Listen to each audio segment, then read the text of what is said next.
ಅದಾದಮೇಲೆ ರಾಹುಲ್ ಗಾಂಧಿ ಅವರ ಜೊತೆಗೆ ಅವರು ತುಂಬ ಕಡಿಮೆ ಅವಧಿ, ಪ್ರಶ್ನೆ ಬೇರೆ, ಸಪ್ರೇಟಾಗಿ ಮಾತಾಡಿದ್ದಾರೆ. ತಾವೇನು ಹೇಳಬೇಕು ಅದನ್ನು ಹೇಳಿದ್ದಾರೆ. CM DCM ಇಬ್ಬರ ಜೊತೆಗೂ ಕೂಡ ರಾಹುಲ್ ಗಾಂಧಿ ಪ್ರತ್ಯೇಕವಾಗಿ ಮಾತುಕತೆ ಮಾಡಿದ್ರಂತೆ. ಪ್ರತ್ಯೇಕ ಮಾತುಕತೆಯ ವಿಧಾನವನ್ನು DK ಶಿವಕುಮಾರ್ ಅವ್ರನ್ನ ನೋಡಿ ಕಲಿಬೇಕು. ಅವ್ರಿಗೆ ಯಾವ ಸಂದರ್ಭ, ಯಾವ ಸನ್ನಿವೇಶನಾದರೂ ಇರಲಿ, ತಾವು ಹೇಳಬೇಕಾಗಿರೋದನ್ನು ಅತ್ಯಂತ ಸೂಕ್ತವಾಗಿ, ಸೂಚ್ಯವಾಗಿ ಹೇಳಿ ಮುಗಿಸ್ಬಿಡ್ತಾರೆ. ಇದು ಸಂಗತಿ. ಪ್ರಧಾನಮಂತ್ರಿಗಳು ಕೂತ್ಕೊಂಡಿರ್ತಾರೆ, ಅದೇ ವೇದಿಕೆಯಲ್ಲಿ CM ಕೂಡ ಇರ್ತಾರೆ.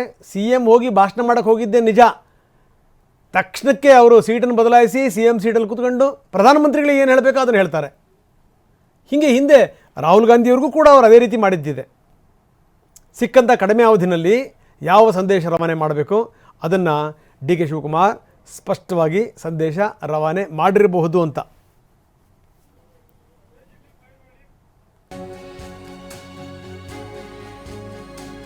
ಇನ್ನು ಇದಾದ ಮೇಲೆ ಸಿದ್ದರಾಮಯ್ಯನವರು ಕೂಡ ಬಂದರು, ಅವ್ರ ಜೊತೆಗೂ ಕೂಡ ಒಂದು ನಿಮಿಷ ಮಾತಾಡಿದ್ರು.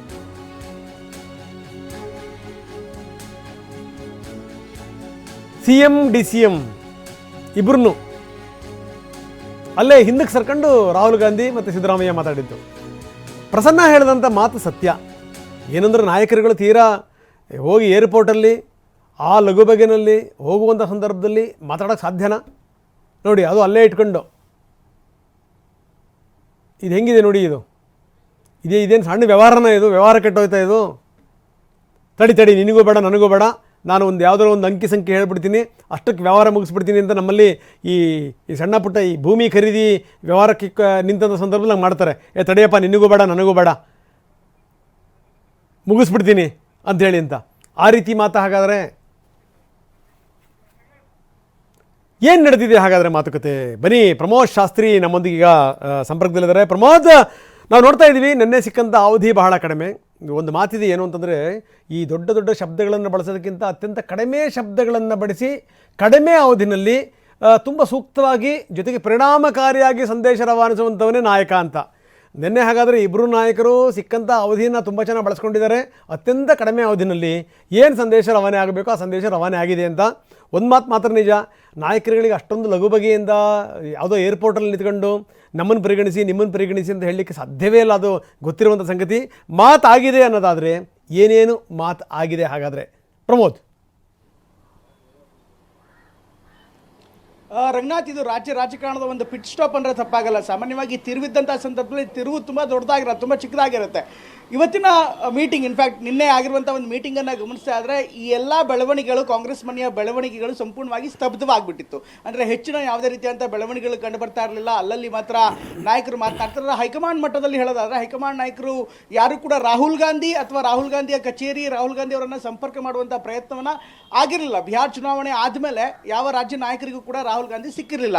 ನಿನ್ನೆ ಮೈಸೂರಿಗೆ ಬಂದಂಥ ಸಂದರ್ಭದಲ್ಲಿ ಸಹಜವಾಗಿ ಉಭಯ ನಾಯಕರು, ಪ್ರಮುಖವಾಗಿ DK ಶಿವಕುಮಾರ್ ಮತ್ತು ಮುಖ್ಯಮಂತ್ರಿ ಸಿದ್ದರಾಮಯ್ಯ ಇಬ್ಬರು ಕೂಡ ಅವರನ್ನು ಅಪ್ರೋಚ್ ಮಾಡಿರುವಂಥ ರೀತಿ ಏನಿದೆ ಸಹಜವಾಗಿ ಸಾಕಷ್ಟು ಚರ್ಚೆಯನ್ನು ಹುಟ್ಟಾಗಿದೆ. ರಂಗನಾಥ್, ನೀವು ಕೂಡ ನೋಡಿದಿರಿ, ಅನೇಕ VVIPಗಳನ್ನು, ರಾಷ್ಟ್ರೀಯ ನಾಯಕರನ್ನ ರಿಸೀವ್ ಮಾಡುವಂಥ ಸಂದರ್ಭದಲ್ಲಿ ಸಾಲಾಗಿ ನಿಂತಿರ್ತಾರೆ. ಆ ಸಂದರ್ಭದಲ್ಲಿ ಶುಭ ಕೋರೋದು ಒಂದು ಸಾಮಾನ್ಯ ಸಂಗತಿ ಮತ್ತು ಸಂಪ್ರದಾಯ. ಆದರೆ ಮುಖ್ಯಮಂತ್ರಿ ಮತ್ತು ಉಪಮುಖ್ಯಮಂತ್ರಿ ಇಬ್ಬರೂ ಕೂಡ ಅವರಾಗೆ ಕೇಳಿದ್ದಾರೆ, ಅಂದರೆ ಒಂದು ಖಾಸಗಿಯಾಗಿ ಸಣ್ಣ ಮಾತುಕತೆ ಮಾಡಬೇಕು, ಸ್ವಲ್ಪ ಸಮಯ ಬೇಕು ಅಂತ.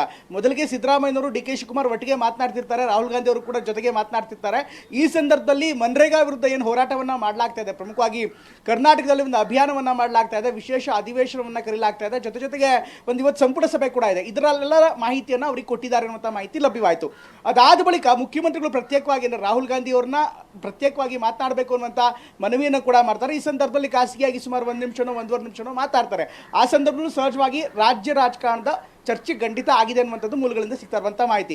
ಇದಾದ ಬಳಿಕ ರನ್ವೇಲಿ ಮತ್ತೆ DK ಶಿವಕುಮಾರ್ ಅವರು ಕೂಡ ಆ ಸಂದರ್ಭದಲ್ಲಿ ರಾಹುಲ್ ಗಾಂಧಿ ಅವರನ್ನ ಅಪ್ರೋಚ್ ಮಾಡಿ ಸಪರೇಟ್ ಆಗಿ ಮಾತನಾಡುವಂಥ ಮಾಹಿತಿ ಕೂಡ ಲಭ್ಯವಾಗುತ್ತೆ. ಆ ಸಂದರ್ಭದಲ್ಲಿ ಏನೇನು ಹೇಳಬೇಕೋ ಅದೆಲ್ಲವನ್ನೂ ಕೂಡ ಹೇಳಿದ್ದೀನಿ ಅನ್ನುವಂಥದ್ದು ಈಗ DC ಮೂಲಗಳಿಂದ ಸಿಗ್ತಾ ಇರುವಂಥ ಮಾಹಿತಿ. ಏನೇನು ಹೇಳಿದ್ರು ಅದನ್ನು ನೇರವಾಗಿ ಸಹಜವಾಗಿ ಹೇಳಲ್ಲ, ಆದರೆ ರಾಜ್ಯ ರಾಜಕಾರಣದ ಪ್ರಸ್ತುತ ಬೆಳವಣಿಗೆ ಖಂಡಿತ ಚರ್ಚೆ ಆಗಿದೆ. ಹೀಗಾಗಿ ಇಬ್ಬರನ್ನೂ ಕೂಡ ನಾವು ದೆಹಲಿಗೆ ಕಳ್ತೀವಿ. ಅಂತಿಮವಾಗಿ ರಾಹುಲ್ ಗಾಂಧಿಯ ಸಂದೇಶ ಅಂದರೆ ಎಲ್ಲವೂ ಆಟವೂ ಕೂಡ ಅಂತಿಮವಾಗಿ ದೆಹಲಿಯಲ್ಲಿ ನೀಡುತ್ತೆ, ನೀವು ದೆಹಲಿ ಕರಿತೀವಿ ಅಂತ. ಅದು ದೆಹಲಿಗೆ ಯಾಕೆ ಕರೀತಾರೆ, ವಿಸ್ತರಣೆಗೋ ಅಧಿಕಾರ ಹಂಚಿಕೋ ದೆಹಲಿಯಲ್ಲಿ ತೀರ್ಮಾನ ಆಗುತ್ತೆ. ರಂಗನಾಥ್, ಎಸ್, ಧನ್ಯವಾದ ತಮ್ಮೆಲ್ಲ ಮಾಹಿತಿಗೆ.